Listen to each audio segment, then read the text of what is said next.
Okay, welcome to lesson 45, add and subtract decimals. So now we're getting into decimals. We did our fraction stuff, and the last two videos we did some estimation with fractions and decimals. We looked at rational numbers. So now we know where a decimal is and where it comes from. A decimal and a fraction are the same thing. They're just different ways of writing the same number.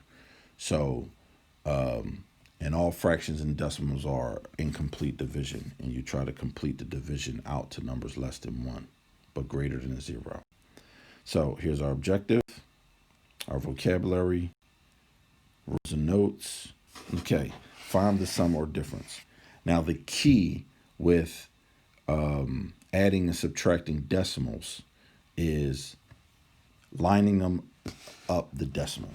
So let's take a look at what we're going to do here and what I mean by that. So you take 11.7, and I drew the decimal pretty big on purpose, 3.3458. And 11 has no sign in front of it, so it's assumed to be positives. Two positives will add.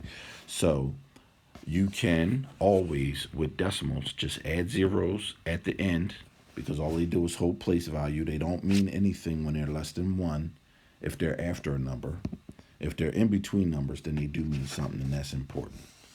So that's all you do. Lining up the decimals is the most important thing when adding and subtracting. So we got 11.7. You get 11.7 plus 3.3458. And we're just going to do some straight adding. 0 plus 8 is 8. 0 plus 5 is 5. 0 plus 4 is 4. 7 plus 3 is 10. Bring down your decimal. 1 and 1 and 3 is 5. And there you go. That's all you got to do. Okay, find the sum or difference. Before you do anything, look at what you're given. You got two negatives with no numbers in between them. So now we have 5.8 plus 3.07.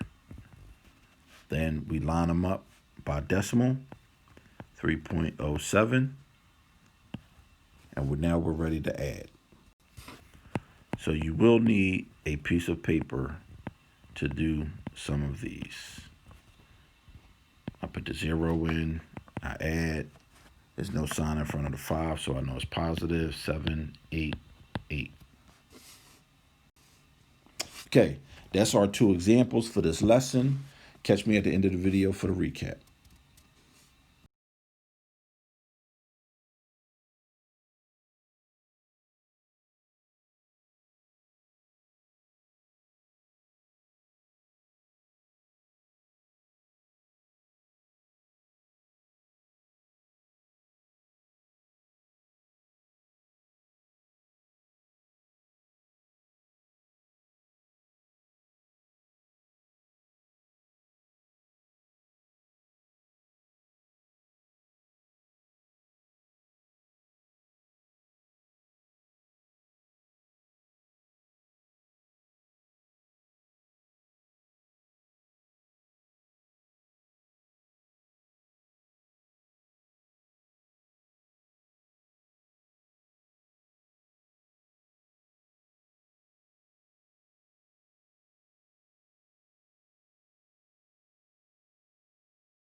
Okay, 0.7 plus -2.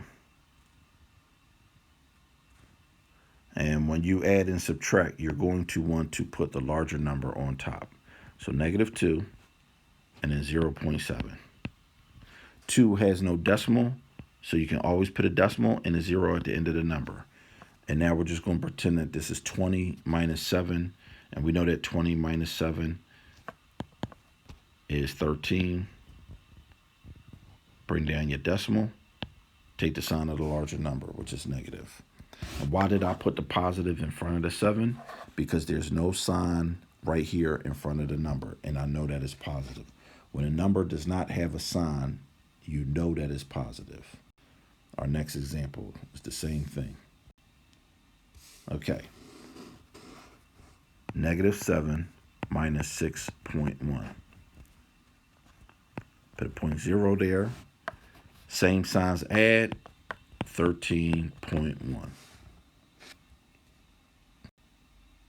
Okay, find the sum or difference. Look at what we have here. 2 negatives with nothing in a row. So rewriting this comes 2.4 plus 5.6.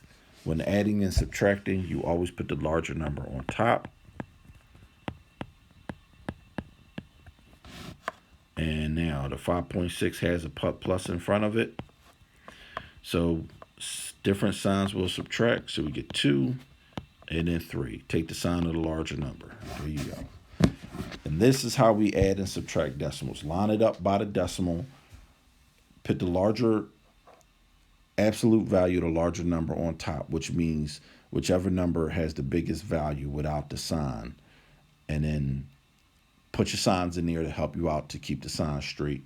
Always write your signs. Make sure you're keeping your signs straight. That's very important. So thank you for watching my video. I will see you in the next video. And if I move too fast through some of the integer operations, please go back and watch adding and subtracting integers from an earlier video. Subscribe and hit the notification bell. And I'll catch you on the next video.